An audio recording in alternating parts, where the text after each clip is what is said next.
Alright guys, I am back with my review of WWE Friday Night Smackdown for July 20th, 2012. And this show was kind of average to me. It had some good matches, but the whole peep show thing, that was ridiculous. And it really served no purpose. I don't know, I just didn't care about any of this stuff. And I thought Dolph Ziggler was made to look like shit again. Like twice in one night they made him look bad. And I don't understand why. There were some good matches, like the tag team match I enjoyed. I thought Damien Sandow looked great. But why do they insist on making Ziggler look so crappy? Like, what is the purpose of that? I mean, you gave him the Money in the Bank briefcase for a reason, right? So why are you making him look like crap on the TV show every week? It's like they have faith in him, but then they don't have faith in him. It's like they give him something and then they pull back the reins. So I don't really get that, but on to this show. Rey Mysterio returns to SmackDown. He comes out. He says it's been almost a year, but it feels good to be back. Says he had something he needed to handle on Raw, Alberto Del Rio. Del Rio comes out, says he's the one that took Rey out, and he tells Rey to leave his ring. Del Rio says he doesn't want to talk about Rey, but he wants to talk about Sheamus. Rey says, "Sheamus beat your face in, Del Rio." And then he's going to, says he will win the... Del Rio says that he's going to be the next world champion. I was actually kind of hoping that Sin Cara would come out and maybe lead into a triple threat type of deal with Del Rio, Rey Mysterio, and Sin Cara. I thought that would be cool because they can all work the same style. And I've been wanting to see Sin Cara versus Rey since Sin Cara came to the WWE.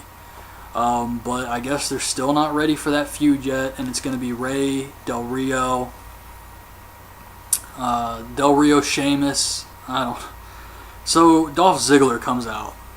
He says he's going to be the next world champion, but he's out here for Del Rio, not Rey. He could have cashed it in at the Money in the Bank show if Del Rio wasn't there. Everyone is about to start fighting, and they're arguing, and Rey says, "Why don't you guys just fight already?" This pisses the heels off. They turn to Rey and they start to gang up on him, and then all of a sudden Sheamus comes out. So I'm instantly thinking, tag match? We're going to get a tag match? This is our main event? Of course it is. You can't have a WWE show without a random thrown together at the last minute tag match on the show. So they start to build that up. Del Rio actually just leaves. He escapes. Ziggler is actually trying to fight Sheamus and Rey. But Del Rio leaves, so Ziggler gets hit with a 619. Does he get a bro kick? No, Sheamus attacks him, then Ziggler gets hit with the 619. So they made him look weak to start the show, and they make him look even worse to end the show. I mean, I can't even believe it. It makes no sense at all. What are they possibly thinking doing this? Like, how do they expect to make this guy a star? They even showed the Raw recap of Ziggler and his promo on Chris Jericho. And then they just make him look like crap right after. It's just the logic here, or lack thereof. So, primetime players... Hunico and Camacho versus Primo and Epico and Kofi Kingston and R-Truth. This was pretty good, pretty long. Hunico is wrestling Epico, and AW says, "Tag in the primetime players. Tag in the primetime players." Like, he keeps saying that. I thought AW was very good here. And then R-Truth is out there, and he's doing his little thing where he shakes and does his punch, and AW is like, "R-Truth can't dance." So it all breaks down. And it comes down to Primo and Darren Young. Primo gets distracted by a W. He falls off the top. Darren Young gets the knees up and gets the win. Then the Big Show comes out while all these guys are laid out. And he just starts destroying people. He hits a WMD on Truth. double choke slam on Hunico and Camacho. Primetime players are the only ones that escape. Primo is trying to escape. He's crawling under the bottom rope. He's trying to get out, and Big Show just stomps on him. Like he caught him. This was so good. And he picks him up, and he just executes him. He's like, bam, and just punches him right in the face. Just executes Primo. And then he picks up a microphone, and he looks at the crowd and says, what? And then leaves. And I was like, damn, Big Show has been awesome as a heel. I'm going to admit, yes, his matches, they don't always deliver. I thought he did a great job with CM Punk, though, on Raw. But yeah, Big Show doesn't always deliver. He's a big guy. He gets, he blows up easy. But damn, how can you deny how good he's been as a heel? I mean, he's been great on the mic and his actions. It's been awesome, and I've really, really enjoyed it. Raw moment is Jeremy Piven. Don't really care about that. Damian Sandow versus Zack Ryder. Sandow looked really strong here. He did a lot of new stuff. He didn't do the typical thing they've been doing over the past few weeks where he, what's he do? He like knees the guy, hits the Russian leg sweep, hits his little elbow, and then the neck breaker. He didn't do that this time. He actually like worked over Ryder on the outside. He even used the ring apron to cover his head and just land some more blows. I thought it looked good, and he wins with a neck breaker. Then we get the peep show with Christian, AJ, and Daniel Bryan. They play a clip of them like going wedding shopping or something, like setting up the wedding, going looking at cakes and shit. This is getting insane. They're playing this sappy music. They're putting cake on each other's face. It's getting crazy. But Christian asks if it's true love or some other crap, and AJ smacks him, and then he says Daniel Bryan has to face her psychotic ex-boyfriend Kane. We get Daniel Bryan versus Kane. I fully expect the wedding to be interrupted by Daniel Bryan's next feud, and I really hope that's not going to be Kane. I think that's going to be bad for both guys. So AJ jumps off the top rope onto Kane so he doesn't hurt Bryan anymore. The ref throws the match out. Kane is still able to chokeslam Daniel Bryan with AJ on his back. And then he swings her around, and she's in the position like when she kissed him. She acts like she's going to kiss him. She jumps down. She backs away slowly. Daniel Bryan grabs her and pulls her out from under the ring. And then they walk up the ramp and they make out.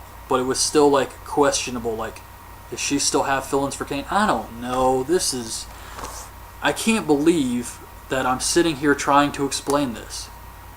Like, trying to make sense of it. Like, is this what we're supposed to believe? Like, she has feelings for Kane? Who cares? It's ridiculous. 1000th Raw moment is GTV. This was awesome. If you remember the stuff in the Attitude Era, there would be backstage segments where they would have, like, GTV, which was a black and white hidden video camera. And it showed some of the people, Al Snow, Meat, Mark Henry, Val Venus. And this was a cool throwback. I like this.